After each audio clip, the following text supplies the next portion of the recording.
Baik, selamat malam Bapak Ibu. Jadi pada hari ini saya dan Bapak Ibu juga akan berdiskusi tentang konsep tujuan pembelajaran. Nah, sebelum kita mulai, saya meminta Pak Wayan Suite untuk memimpin doa serta memberikan ice breaking sehingga kegiatan ini bisa lebih bersemangat dan lebih hidup. Dan pada akhirnya pembelajaran bisa terserap semua oleh Bapak Ibu. Waktu saya serahkan kepada Pak Wayan. Terima kasih Pak Eka. Saya akan mencoba untuk memandu kegiatan ini. Bapak dan Ibu sekalian, Bapak Kepala Sekolah, Ibu Pengawas, untuk kegiatan ini agar lancar, mari kita menundukkan kepala sejenak supaya kegiatan ini bisa berlangsung baik. Berdoa dimulai, dipersilahkan.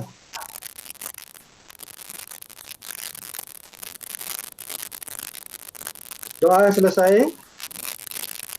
Lanjut, kami akan awali dengan ice breaking dulu. Kita bernyanyi ala anak TK ya. Ya. Bapak kenal ada lagu Taman Kanak-kanak ya, yang syairnya sudah sangat kita kenal, tetapi kata-katanya saya ganti. Ya, kata-katanya saya ganti begini. Kita menirukan cukup 2 kali saja. Anu saya besar, besar anu saya, kalau tidak besar kan anu saya, itu aja. Ya, 2 kali. Di rapnya sekali, anunya sekali. Ayo kita mulai. 1, 2, iya. Anu saya besar, anu saya. Kalau tidak besar, bukan anu saya. Oke, cukup. Ya, lanjut Pak Eka, silakan presentasi materi apa yang Bapak akan sampaikan. Terima kasih Pak Wayan sudah menghidupkan suasana. Kita punya waktu sampai akhir sekitar 10 menit ya. Nanti mudah-mudahan pembelajaran bisa efektif. Nah, sebelum masuk ke penajaman konsep tujuan pembelajaran ini, nampaknya pemerintah di tahun ini atau mungkin 3 tahun mendatang memprogramkan berbagai macam gerakan. Ada sekolah penggerak, organisasi penggerak, maupun guru penggerak. Nah, khusus sekolah penggerak ini nampaknya ada tujuan yang ingin dicapai nanti. Ya, tujuan akhirnya ini apa sih sebenarnya? Mungkin siapa yang bisa memberikan masukan ini atau apa namanya terkait dengan tujuan akhir ini apa sih? Pak Wayan Suite coba. Ya, tujuan akhir sekolah penggerak secara kelembagaan menjadi katalisator untuk mencapai tujuan pendidikan, yakni mewujudkan pelajar Pancasila. Jadi dimulai dari sekolah penggerak. Jadi kita ini, sekolah ini digunakan sebagai katalisatornya dulu, biar bisa dia mengembangkan ke sekolah lain, tetapi dia tidak larut dengan iklim di sekolah itu. Kira-kira untuk istilah katalisator. Terima kasih Pak Wayan. Ada bagus sekali ya, bagus sekali. Ada kata kunci tadi, yaitu profil pelajar Pancasila. Gitu. Mungkin dari Bapak Ibu ada barangkali yang bisa memaparkan berapa jumlahnya dan masing-masing apa saja sih profil. Silakan Bu Wida, silakan. Tadi yang disampaikan menyambung dari apa yang disampaikan oleh Pak Wayan, tujuan akhir dari pembelajaran ini bahwa sekolah penggerak sebagai katalisator yang pada intinya muaranya untuk mencapai pelajar Pancasila. Profil pelajar Pancasila ini itu ada 6. Yang pertama, berakhlak mulia, Kemudian yang kedua, berkebinekaan global. Yang ketiga, mandiri. Yang keempat, gotong royong. Yang kelima, bernalar kritis. Yang keenam, Kreatif. kreatif. Jadi ada 6 poin dari profil pelajar Pancasila. 6 komponen. Terasa itu Iya, 6 komponen. 6 komponen profil pelajar Pancasila. Benar. Bagus, bagus sekali Bu Wida. Jadi sudah komplit. Memang ada 6 Pak Wayan sudah. Nah, kemudian untuk mengimplementasikan di sekolah maupun di kelas, tentu tidak serta-merta bisa begitu saja. Karena kita tahu bahwa masing-masing individu memiliki tingkat perkembangan berbeda-beda. Sehingga pemerintah di dalam kurikulum ada yang diistilahkan dengan fase, gitu ya, fase-fase. Nah, kemudian per fase tersebut tentu ada target yang ingin diraih pada masa waktu tertentu. Bisa 1 tahun, bisa 2 tahun, maupun bisa 3 tahun. Nah, tergantung dari fase mana ada. Nah, mungkin Bapak Ibu bisa menyampaikan per fase ada sesuatu yang ingin dicapai, gitu. Apa istilahnya Bapak Ibu? Ya. Capaian pembelajaran. Tujuan pembelajaran diturunkan ke tujuan pembelajaran, diturunkan ke alur tujuan pembelajaran. Baik, bagus sekali Pak Wayan ya. Jadi materinya nanti akan fokus kepada apa yang Bapak Ibu sebut tadi ke tujuan pembelajaran. Jadi dari profil pelajar Pancasila, kemudian ada fase-fase, masing-masing fase ada capaian pembelajaran, dan dari capaian pembelajaran kemudian dipecah lagi menjadi tujuan, dan mencapai itu ada alur-alur. Baik, Bapak Ibu, saya akan lanjutkan sekarang ke materi inti. Waktu udah berjalan 7 menit ini.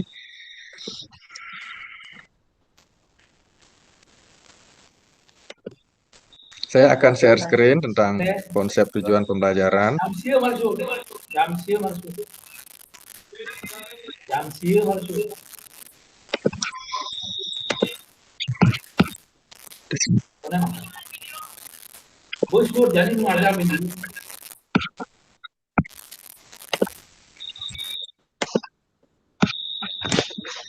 Bapak Ibu bisa dicermati? Masih proses, sudah. Bisa? Bisa. Baik. Nah, lihat. Oke. Nah, konsep tujuan pembelajaran, gitu ya. Di sini bahwa tujuan pembelajaran merupakan deskripsi pencapaian 3 aspek, yaitu kompetensi yang terdiri dari pengetahuan, keterampilan, dan sikap yang diperoleh siswa dalam 1 atau lebih kegiatan pembelajaran yang disusun secara kronologis berdasarkan urutan pembelajaran dari waktu ke waktu. Nah, rumusan tujuan pembelajaran di sini tidak hanya mencakup tahapan kognitif, ya, tetapi juga ada dimensi pengetahuan. Di sini, tahapan kognitif terdiri dari mengingat, memahami, mengaplikasikan, menganalisis, mengevaluasi, dan mencipta. Dan juga dimensi pengetahuan ada faktual, konseptual, prosedural, dan metakognitif. Nah, juga mengikut sertakan perilaku seperti kecakapan hidup yang ada di dalamnya adalah kritis, kreatif, komunikatif, dan kolaboratif. Serta yang Bapak Ibu sebutkan tadi yaitu profil pelajar Pancasila. Ada 6, beriman, berkebinekaan global, bergotong royong, kreatif, bernalar, kritis, dan mandiri. Nah, secara operasional, tujuan pembelajaran dapat memuat 3 aspek. Nah, ini sebentar saya minta ke Bapak Ibu, cobalah buat satu kalimat tujuan pembelajaran ya. Coba dipikirkan mulai sekarang. Yang pertama adalah ada unsur kompetensi, Jadi di sini masuk kemampuan yang dapat didemonstrasikan oleh siswa atau diaktualisasikan dalam bentuk produk atau kinerja yang menunjukkan siswa telah berhasil mencapai tujuan pembelajaran. Ini kompetensi. Kemudian yang kedua adalah konten, yaitu ilmu pengetahuan inti atau konsep utama yang diperoleh siswa melalui pemahaman selama proses pembelajaran di akhir satu unit pembelajaran. Kira-kira ya. Misalnya, contohnya konten itu perubahan kondisi alam di permukaan bumi akibat faktor manusia. Ya kontennya ya ini, perubahan kondisi alam ini. Ya. Kemudian variasi adalah sebuah keterampilan berpikir apa saja yang perlu dikuasai siswa untuk dapat mencapai tujuan pembelajaran. Nah, untuk operasionalnya marilah kita lihat satu contoh ya. Pertama, kebetulan di bidang fisika, menjelaskan hukum Newton dengan menggunakan kata-kata sendiri dan menceritakan fenomena dalam keseharian yang menggambarkan hukum Newton. Ya. Nah, ini warnanya sudah dibedakan. Jadi yang kuning ini adalah apa, Bapak Ibu? Yang kuning? Yang kuning Kompetensi, Kompetensi. konten, apa variasi? konten variasi. Kompetensi ya. Kompetensi. Iya. Ya. Kalau hukum Newton, Konten itu. konten. Kontennya Menggunakan kata-kata sendiri, Itu varian variasi ya. Jadi variasi. variasinya gitu. Menjelaskan, tetapi yang menjelaskan siapa gitu. Tapi ini variasinya adalah menggunakan kata-kata sendiri. Kalau menceritakan juga termasuk ke dalam kompetensi. Ya. Kalau menceritakan, ya. Nah, jadi Sebelum di lanjut sini Pak jelas. ya, Ya, Ayan. sebelum lanjut boleh saya tanya Ya, silakan. ya. Di contoh yang diberikan itu ada dua variasi, dua kompetensi, menjelaskan dan menceritakan. Ada dua tujuan yang dicapai itu. Boleh begitu ya? Sementara kalau tujuan yang di kurikulum sebelumnya kan tidak boleh. Ada dua yang ini. Ini saya lihat ada ganda ini. Boleh begitu? Apa? Menceritakan Saya lempar kepada peserta yang lain sekarang. Jadi pertanyaannya Pak Suito bagus sekali. Apakah boleh di dalam satu kalimat tujuan pembelajaran ini ada dua jenis kompetensi yang ingin ditanamkan di sana?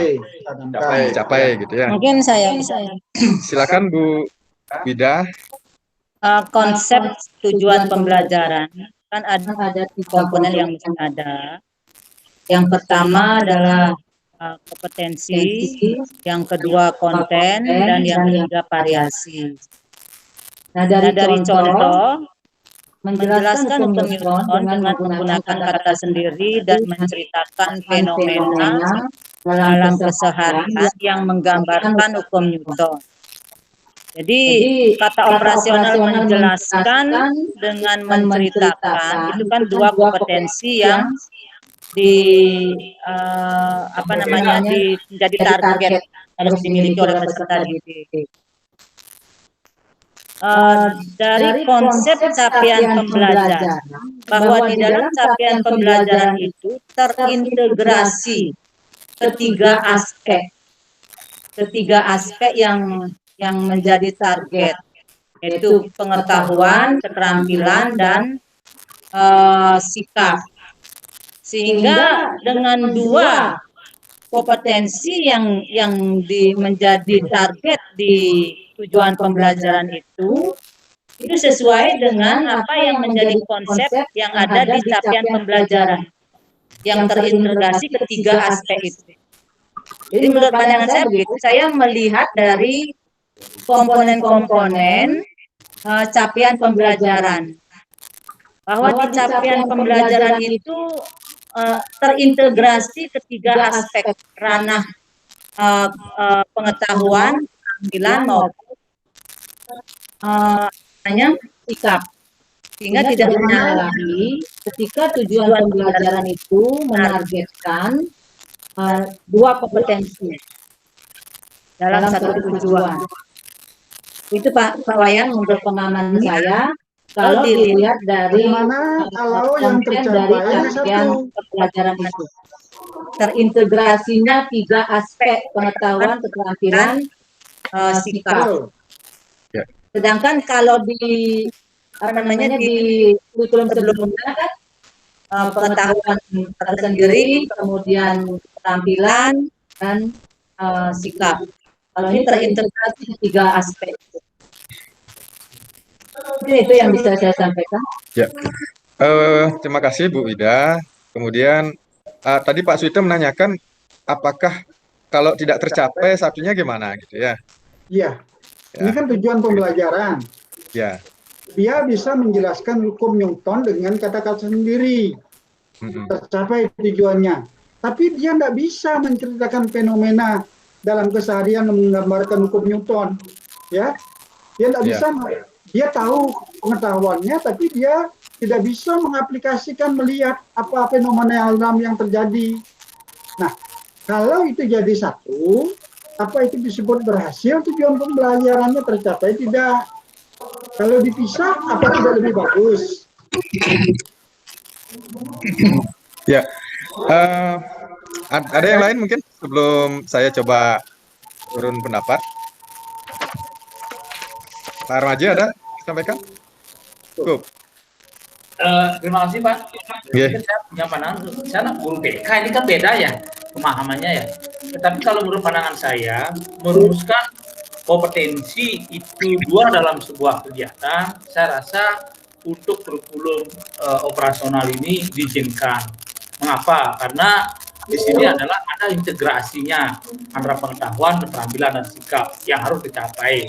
Nah, di sini kalau menjelaskan itu kompetensi pengetahuan sebenarnya itu yang juga diukur, tapi tingkatannya bisa saja dalam satu kegiatan itu meminta kompetensi yang lebih tinggi yang juga dituntut. Sehingga rasanya untuk membedakan terkait dengan tercapai dan tidaknya itu akan terlihat di evaluasi. Jadi evaluasi tidak mungkin hal atau alat ukurnya itu bergabung. Pasti di sini akan dibuatkan minimal 2 indikator untuk mengukurnya. Pertama, yang untuk mengukur kemampuan untuk menjelaskannya bagaimana, kompetensi yang lebih rendah, kemudian menceritakan itu pasti akan diukur dengan soal yang berbeda. Disinilah akan membedakan. Bisa kita ukur nanti, bisa kita ketahui dari hasil evaluasinya. Saya kira itu maksudnya ini. Kalau dulu di kurikulum 2012 kan diharapkan tidak boleh ada yang 2 karena orientasinya dia ke evaluasi. Itu kira-kira itu pendapat saya, Pak. Terima kasih pendapat Bapak Ibu, bagus-bagus semua.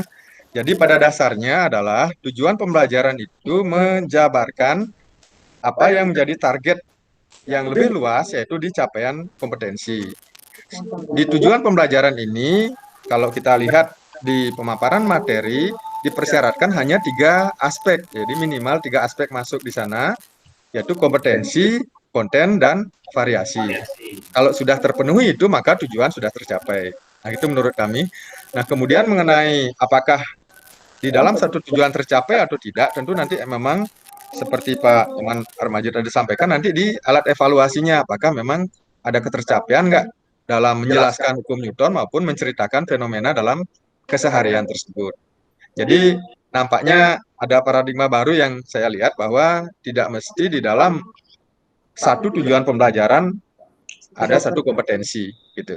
Yang penting antar kompetensi ini memang agak ya setara lah gitu kalau kami lihat gitu ya. Yang satunya menjelaskan, yang satu menceritakan gitu. Yang satu menjelaskan, yang satunya bukan apa namanya Menerapkan, mengaplikasikan.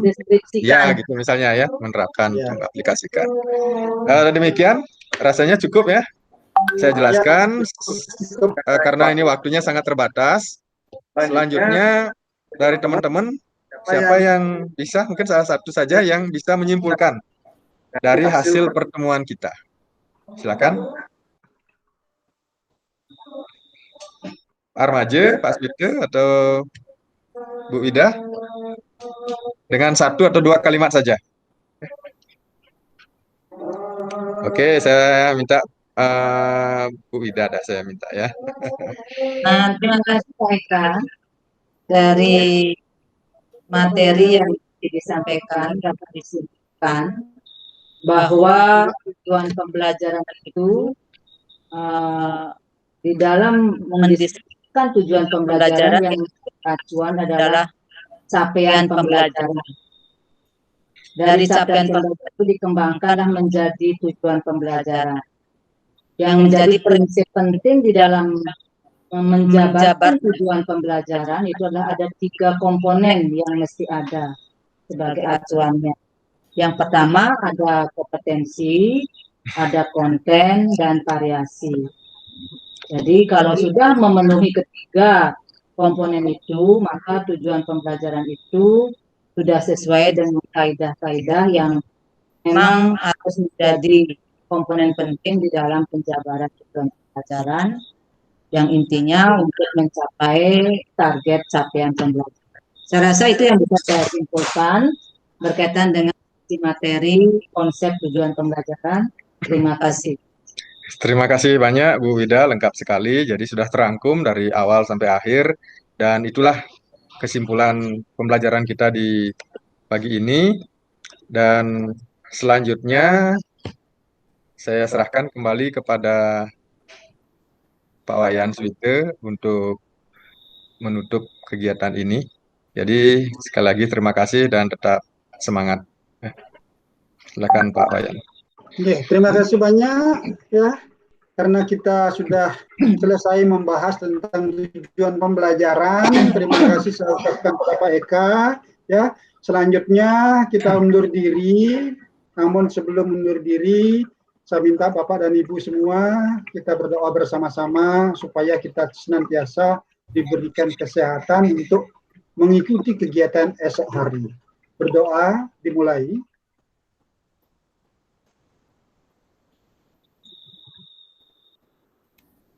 Doa selesai.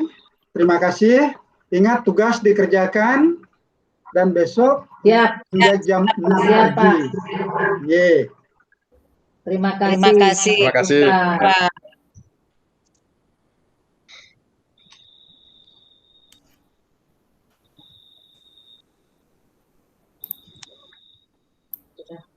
Record.